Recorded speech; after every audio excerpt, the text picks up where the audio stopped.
Hello, we meet again. My name is Steve. I'm Lindsay. This is my wife, Lindsay. And today we're going to be reacting to Ireland Explained in 11 Minutes. Based off the description of this video, it looks like we're going to be learning about culture, history, geography. I think sports was in there, people, probably some other stuff as well. So it says Ireland Explained in 11 minutes, which is very intriguing to me to see if they can actually explain all these different things within 11 minutes. I guess we'll see. It looks like they're starting with potatoes, which I'm guessing they're either going to be talking about how much the Irish generally love potatoes, or maybe the potato famine itself, which we have covered briefly before. But anyways, guys, I guess enough rambling from us. Let's go ahead and dive in here and check out Ireland Explained in 11 minutes. Ever wondered how a potato famine devastated Ireland's population? Welcome to Opentiera. Today we're diving into the captivating story of Ireland, a land steeped in rich history and diverse culture. Stick around as we uncover the important parts that made Ireland the way it is today. Ireland is an island nation located off the northwestern coast of continental Europe. With a total... Remember that bridge?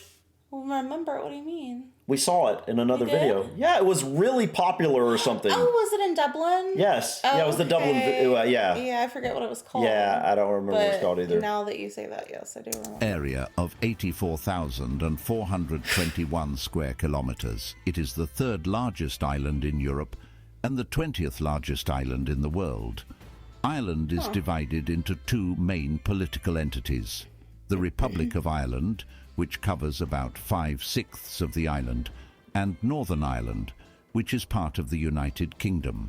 The island is surrounded by the Atlantic Ocean. I love it. I love that landscape, man. It's beautiful. This is something that we generally don't have here. At least I think you have some in the Northeast, and maybe in the Northwest as well. You have some of the rocky cliffs to the ocean, but where I've lived and where I've really experienced the coast has been just flat, sandy beaches, which we do have beautiful beaches down in North Carolina where I'm from, but this is just it's a different landscape, and because I'm not used to seeing that, I just find it absolutely beautiful. Yeah. The fact you can have sheep grazing all the way up to the coastline, it's amazing. You don't have that where I'm from. I can't help but just wonder how many sheep are lost to the ocean though. Well, it's goats that do climb well. Yeah. Do sheep climb well as well? I mean, I don't know. I'm sure you guys know. Do sheep actually climb cliffs the way goats do, or they just roll off? It just makes me nervous. And separates the Celtic Sea from the island. There's my reading spot. The geography of Ireland is dominated by low-lying mountains surrounding the central lowlands. That's another thing. I think I've said this quite a bit probably, but I love the way that you see like greenery all the way to the coast. All the greenery, I love it. Right, like you don't see that here either. Like it's like sandy. It's usually more brown as you get to the coastline. We have some of that seagrass or whatever, but like you don't see the greenery like this. I can see why it's called the Emerald Isle. Yeah, true. Which I only recently learned that, but. Yeah, same as the island. We usually go visit down at the beach. We go to a place called Emerald Isle, and it was set that way because it has what was it? It had the marsh grass throughout. A lot of what do you call them? Like the trees that are. Yeah, I don't know what you call those things, but I know what you're talking about. Okay. Yeah. Are several groups of mountains located along the coast, with the highest peaks reaching over 1,000 meters in elevation. The interior of Ireland consists largely of rolling hills and plains. Ireland has over 7,400 kilometers of winding coastline marked with rugged cliffs, beaches, and hundreds of islands and inlets. You know, that's something I haven't seen. Hundreds of islands off Ireland? Wait, what? Is that what he said? Yeah, I think so. Hundreds? Go back. I was going to say that's something I haven't ever seen before is like sandy, flat beaches in Ireland. I know they exist. They got to exist. But, I'm sure it's like smaller ones. When I've seen the Ireland coastline, the entirety of it has been, everything I've seen has been what we've seen here is like the cliffs, which I think are beautiful. But I'd love to see some of the more flat beaches as well. Surfing and right, that type of thing. But did he say hundreds? of winding coastline marked with rugged cliffs, beaches, and hundreds of islands and hundreds of major islands. bodies of water include the River Shannon. I knew a few of them. I've actually looked into a couple of them, but Really? yeah, I think what's one of them? Like one of the popular ones is like St. Michael's. I could be wrong on that, but something like that. But yeah, it was absolutely beautiful. But hundreds.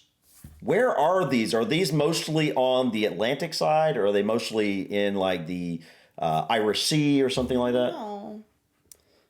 The longest river in Ireland at 360 kilometres, as well as inland lakes such as Lough Neagh and Lough Corrib. First major influence came with the arrival of the Celts around 500 BC, who brought with them the Gaelic language and culture. Irish society was organised around clans and governed by a set of laws known as the Brehon Laws. In the 5th century AD, Christianity arrived in Ireland, attributed to the missionary work of St. Patrick.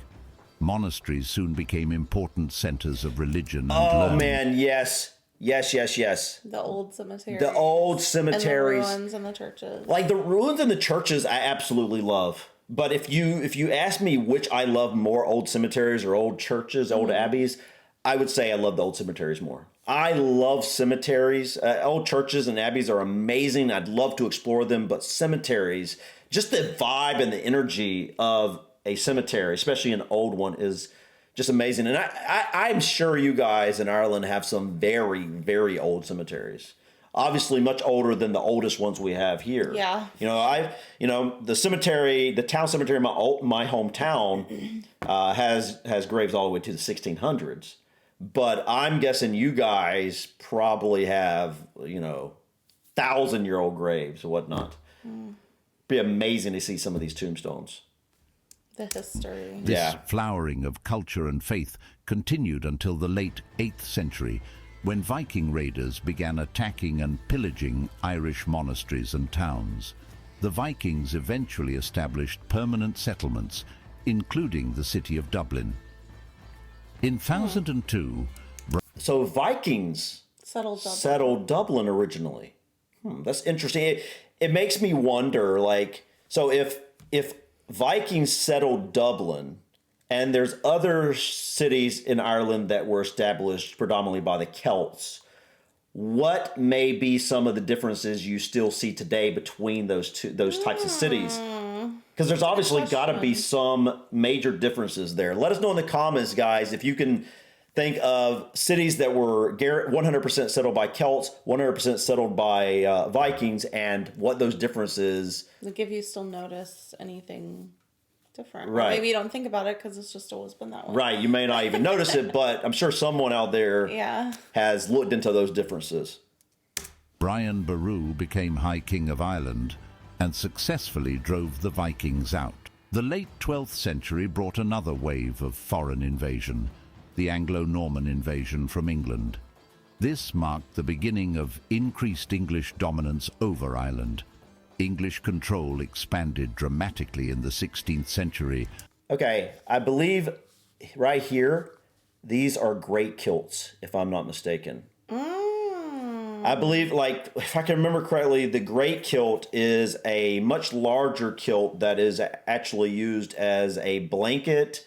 It can be used as a item of clothing. Obviously, they wear it as an item of clothing. Yeah, we did watch that. Yeah, and also as a shelter. A shelter, something to lay on the ground to buffer you from the cold of the ground, but also keep you warm on top. It was pretty amazing how versatile. Yeah, you can also use it to tuck in certain goods, like a bag. It's an amazing garment. I would love to have one. I think that's something that survivalists I've never seen survivalists using those, but it seems like a really amazing kind of lightweight type of thing to carry a bunch of stuff with. And especially if you're in a colder, wet climate. Yeah. Under the rule of Henry VIII. During this time, waves of Scottish and English settlers came to Ireland in what was known as the Plantations of Ireland. The plantations referred to the organised confiscation of land from the Gaelic Irish nobles and clans, and the colonisation of this land with settlers from England and Scotland. The goals of the plantations were to establish control over Ireland, stop a rebellion, and punish the rebellious nobles by taking their lands. There were many turbulent episodes of struggle and rebellion against English control over the centuries. A major uprising came in 1798, followed by the Great Famine of 1845, which led to mass starvation and emigration. The potato blight first appeared in 1845 and continued ruining crops for several years, leading to widespread famine and disease. By 1847, nearly a quarter of Ireland's population relied completely on government relief to survive. The British government's response was inadequate, offering little aid while continuing to export food from Ireland. Mass evictions by landlords further worsened the suffering and death toll. It's estimated that 1 million people died during the Great Famine, while another million were forced to emigrate. We watched an entire video about... I've watched a couple of videos about this, yeah. Didn't we learn that the population is only just I don't starting to get back to the numbers? Yeah, I don't know the exact population then versus now, but it's something along that line. It's taken a very long time to get to the place. Is Irish population finally above what it was before the potato famine, or did it just recently happen? Anyway, it's somewhere very close. It's amazing, like how much that I was shocked. Famine decimated the population for a very, very long generations. You know. Yeah. The Great Famine and British mismanagement led to deep resentment and increased Irish nationalist sentiment. The mass immigration depleted Ireland's population permanently. The famine disproportionately impacted the poor and rural communities who relied on potatoes as their only food source. Around the turn of the 20th century, the Home Rule movement gained momentum, calling for Irish autonomy from England. In 1916, the Easter Rising set off Ireland's war for independence, resulting in the Anglo-Irish Treaty in 1921. I have never heard of that. Easter Rising. You never heard of it? We'll have to look into it. I've never heard that term. A lot of people have asked me to look into that. We should do that sometime soon. Which established the Irish Free State. However, the island was partitioned, with Northern Ireland remaining under British rule and part of the United Kingdom. The Republic of Ireland formally declared itself in 1949. The late 20th century saw prolonged violence and unrest during the period known as the Troubles in Northern Ireland. I've heard of that. But starting in the 1990s, it underwent an economic transformation known as the Celtic Tiger, joining the EU and emerging as a modern, affluent nation. The Celtic Tiger. The island of Ireland is home to an estimated 7 million people, with 5 million residing in the Republic of Ireland and the rest in Northern Ireland. Wow. The population consists predominantly of two ethnic groups. So Northern Ireland has about 2 million people. Yeah, and then the Republic has 5. And when you take that into consideration and realize that the entirety of Ireland, the entire island, it's roughly the size of the population of Indiana. Indiana has 7 to 8 million people. My home state has 12 to 14 million, somewhere around that. And that's just mind-blowing to me. The native Irish and the Ulster Scots. The Irish are descendants of the Celts and are closely related to the Scots and Welsh. Irish Gaelic is the traditional language of the Irish people, though English is more commonly spoken today. I've learned that they're actually bringing back, I don't know how long they've been doing this, but supposedly in schools they're starting to teach the native language again. I love that. Yeah, I think that's amazing, because if preserve the history and the culture. If people aren't careful, you can easily have the languages die off. Lost, because you just kids grow up with whatever language they're taught. They're not taught the native tongue. They'll grow up and not know it, and then you're much less likely to kind of pursue that as an adult unless you just have that interest in language. Yeah. So that's amazing. Very important. Yeah. The Ulster Scots trace their ancestry to lowland Scots, who settled here in the 17th century. They are mostly concentrated in Northern Ireland. Religion has played a major role in Ireland's history and sectarian divisions. Yeah. Most Irish are Roman Catholic, while the Ulster Scots are predominantly Protestant.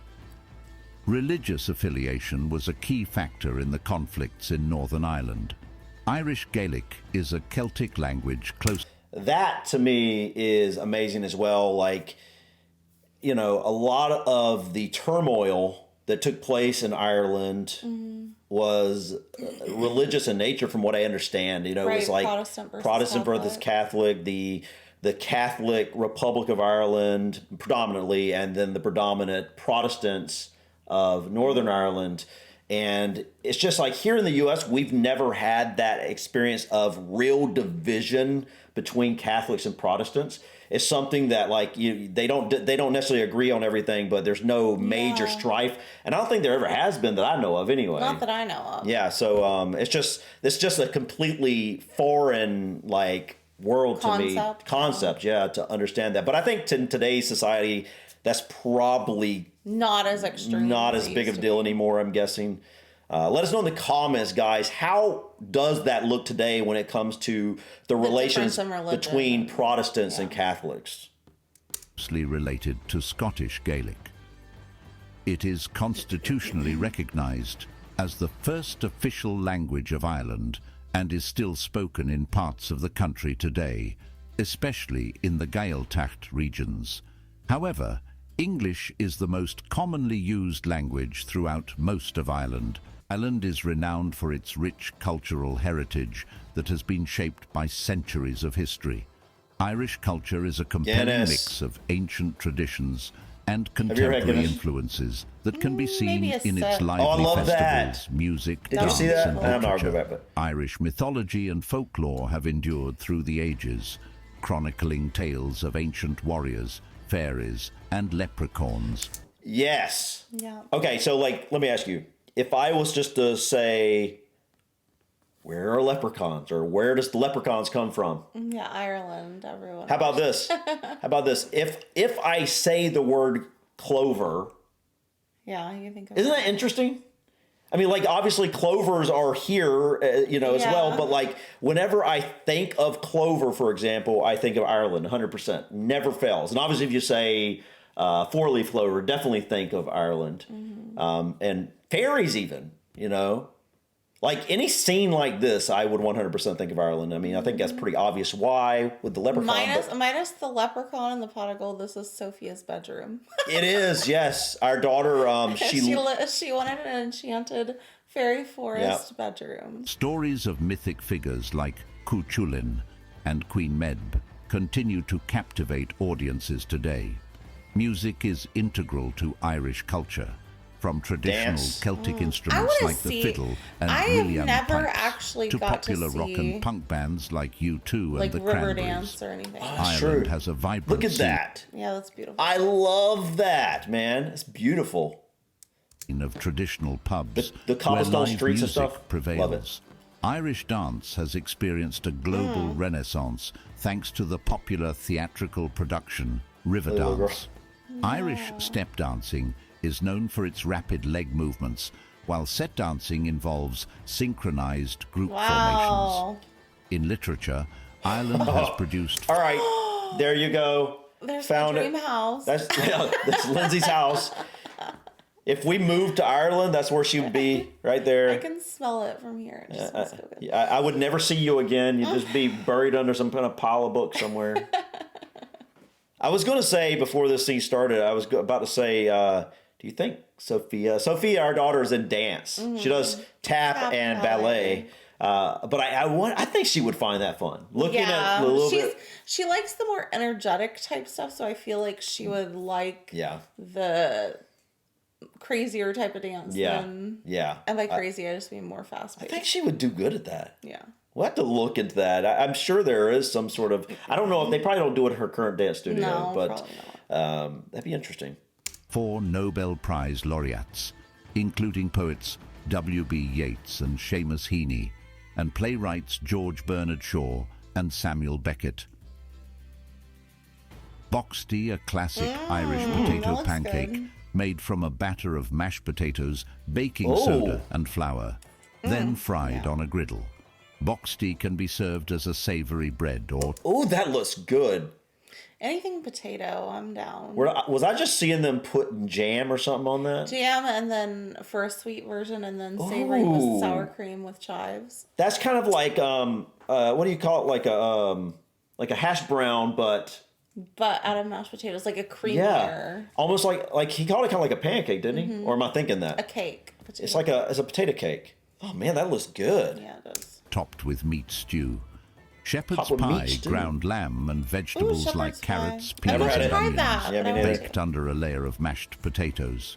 The pie is hearty, simple fare.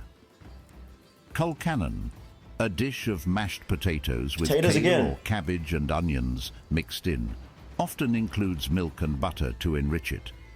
Soda bread, a signature. Irish quick bread leavened with baking soda instead of yeast. Hungry. It is crusty on the outside and soft inside. Oh, I like that. Sports play a prominent role in Irish culture and society.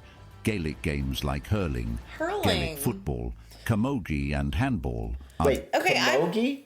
Is it camogie? Camogie. Never heard of that. Never heard of that. And I've heard of hurling, but I don't know what it is. Was it the wooden stick game? Yeah, but I've heard of Gaelic football. I was going to look into it. Haven't never looked into it. And from what I understand, correct me if I'm wrong, guys, but Gaelic football is pretty much only played in Ireland. I mean, I'm sure maybe it's been picked up somewhere else, but from what I understand, like actual teams going to play each other. I don't know if they have professional leagues. Whatever sport this is, they're playing against Brazil. So yeah, I don't know what this one is. Yeah, what? I don't know what that is either. Is that camogie? I don't know. Deeply woven into the fabric of Irish life, these sports are organised and governed by the Gaelic Athletic Association, established in 1884 to promote Irish sports. Horse racing, boxing, golf, and cycling. Ireland has a strong sporting history, with stars like boxer Barry McGuigan, golfer Padraig Harrington, soccer player Roy Keane, and athlete Sonia O'Sullivan achieving international fame. Rivalries, particularly in Gaelic games, create an atmosphere of lively fandom. Supporters sport their county or club colours. Pubs are filled with sports chatter. Regardless of the sport, the passion and pride of Irish fans is palpable. All right, guys. This was interesting.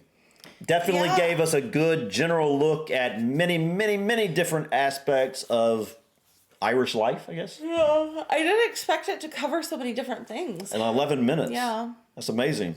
They packed a lot in. Yeah. I'm interested to learn more about the sports for sure. Yeah. Camogie. Yeah, camogie. What in the world is camogie? I've literally never heard that word. I also want to learn more about rugby. Side note, look at those shorts. Is that how short rugby shorts usually are? It's the 70s again. I'm assuming that's rugby. Yeah. What about those potato cakes? Ooh, yeah. I think that would be, aside from the people of Ireland, I think that would be probably my favorite part is the food. Yeah. Yeah, me too. I think the food would be good. And the scenery. You're a potato fanatic. I am. I love potatoes. You know something I'm curious about too, guys, is that just a stereotype? Yeah, is that really just a stereotype, or are Irish people really... do you guys eat a lot of potatoes? Into potatoes that much? I used to love potatoes, but as of the last couple years, I've kind of... That's like my starchy carb of choice. Yeah. I'm not as much of a fan as I used to be. Probably because I ate so many potatoes. Except I do enjoy a nice mashed potato from time to time. Garlic mash. But anyways, guys, this was interesting. You got anything you want to add before we go? All right. Thank you so much for stopping by. Please click that like button. Feel free to drop your comments or suggestions about this video or others. And don't forget to subscribe to continue to follow us on our journey to discover anything and everything from the UK and Ireland. Until next time, guys. Peace. Bye.